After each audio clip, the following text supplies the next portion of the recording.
आज तक की आप इतनी बड़ी एंकर हैं मैम, हमारे चैनल पे भी थोड़े से 2 वर्ड बोल दीजिए मैम। कोई बात नहीं, कुछ तो बोल दीजिए मैम। द लाइव टीवी, सच सबसे आगे। दोस्तों, मेरा नाम राशिद ज़हीर है और आप देख रहे हैं द लाइव टीवी। पत्रकारों की इज्जत क्या हुआ करती थी किसी ज़माने में, आपको मालूम होगा। उनको देखते हुए जनमानस के सवाल उठाते हुए जनमानस उनके बराबर में खड़ा हो जाता था।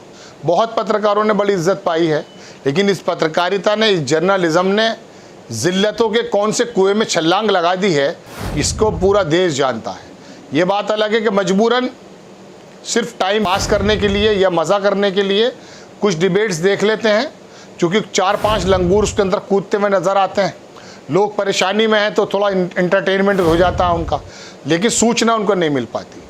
लेकिन अब इन पत्रकारों के हालात ये हैं कि अगर ये सड़कों पे उतर आते हैं ना, तो इनको मुँह छुपाकर भागना पड़ता है। एक वीडियो आपको दिखाऊंगा, कोर्ट में पेश हुई चित्रा त्रिपाठी, जैसा कि बताया जा रहा है। एक लोकल पत्रकार ने कहा कि हाँ मैडम, कैसे आई थी बता दीजिए। तो आज तक के मंच पर या अपने अपने मंचों पर चीखने वाली ये एंकरनियाँ, ये एंकर्स, इनके मुंह से कोई ज़बान नहीं निकलती। आपको दिखाऊंगा दर्शकों में, एक साहब है, उन्होंने ट्वीट किया कि गोदी मीडिया का दलाल पत्रकार, नाम लिखा हुआ, सवालों से भागती हुई। देख लीजिएगा छोटा सा वीडियो। इनका दुरंगे व्यवहार तो वैसे आपने टीवी पे कई बार देखे हैं, लेकिन ये व्यवहार भी देखिए कि जब एक ज़मीन से जुड़ा हुआ छोटा मोटा कोई भाई हम जैसा पत्रकार सवाल पूछता है, इनके मुंह में दही जम जाती है, बता नहीं पाती हैं।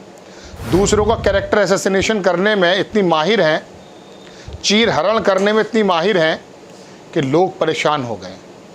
बाज़ दफ़ा तो दर्शकों में, आपको सच बता रहा हूँ, बदनामी के डर से लोगों ने आत्महत्याएँ कर ली हैं। आप छोटा सा वीडियो देखें चित्रा त्रिपाठी। आज तक की आप इतनी बड़ी एंकर हैं मैम, हमारे चैनल पे भी थोड़े से 2 वर्ड बोल दीजिए मैम। कोई बात नहीं, कुछ तो बोल दीजिए मैम। देख लिया दर्शकों आपने। एक अरुणेश तेवतिया साहब हैं, वो लिखते हैं कि पत्रकारिता के नाम पर देश में कुछ लोग कलंक हैं। आज तक इतने गिरे हुए लोग देश ने नहीं देखे। अपना कुछ वीडियो भी ट्वीट किया उन्होंने। एक नीरज पांडे हैं, वो लिखते हैं कि ये सारे पत्रकार का लाल पत्रकार हैं जो अपने ख़ानदान का मान मर्यादा प्रतिष्ठा को बेचकर तलवे चाटने का काम कर रहे हैं। इतना ही नहीं, इन दलाल पत्रकारों को देखते हुए पीटना शुरू करें, क्योंकि ये जनता की आवाज़ नहीं उठाते। ये अनकंडीशन है। इसी वजह से ये लोग, दर्शकों में आपको बताऊँ, सड़क पर नहीं उतर पाते। चित्रा त्रिपाठी, आपको याद होगा दर्शकों, जब किसानों का एक आंदोलन हुआ, एक मीटिंग भी चल रही थी मुजफ्फरनगर के अंदर, तो चित्रा त्रिपाठी खुद वहाँ चली गई थी। बचकर भागना पड़ा। आप जाकर के मोबाइल पर, गूगल पर, यूट्यूब पर देख सकते हैं। चित्रा त्रिपाठी को भागना पड़ा वहाँ से। इनके खिलाफ नारेबाजी हुई और बाज़ दफ़ा इनको डर ये लग जाता कि वो भीड़ जिसके सवाल उठाने की जिम्मेदारी इनके कंधों पर थी, और ये जाकर के पैरों में गिर गए, सत्ता के चाटुकार कहलाने लगे, वो भीड़ इन पर कहीं आक्रमण ना कर दे। इसी भीड़ से मुझे याद आता है दर्शकों, आपको याद होगा रवीश कुमार, जब वहाँ महिलाओं के बीच में भी आपको बताया भी गए, तो क्या हाल हुआ। उन महिलाओं के बीच में जाने के बाद रवीश कुमार को ऐसे उसका इस्तकबाल हुआ जैसे कोई मसीहा आया। अब इन पत्रकारों को, दर्शकों, जिनको जनमानस में उतर करके जिन लोगों को जनमानस की आवाज़ उठानी थी, उनका हाल ये हो गया है कि बड़े बड़े नेताओं के साथ इनके क्या ताल्लुक़ हैं। और दूसरी बात, पत्रकारों के बारे में आपको मालूम है दर्शकों कि इनके कितनी व्यर्थ हो चुकी है, कितने मालदार लोग हो चुके हैं ये।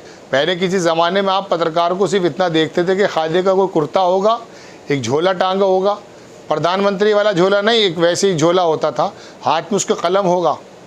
लेकिन आज का पत्रकार मालूम है कैसा होता है। आप अगर इनके हालात देखेंगे ना, सुधीर चौधरी या रजत शर्मा, आंखें खुली रह जाएंगी।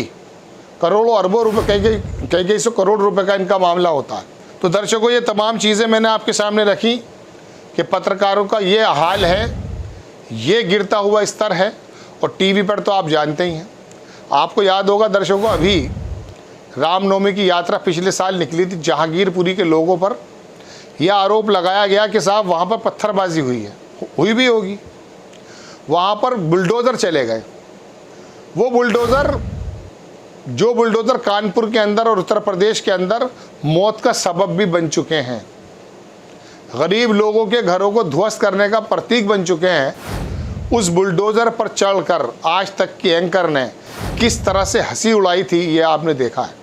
जबकि सवाल तो ये करना चाहिए था कि जहांगीरपुरी में बुलडोज़र आने से पहले वहाँ पर क्या आपने नोटिस दिया? अतिक्रमण की बात भी अगर थी तो अतिक्रमण तो ज़माने से था वहाँ।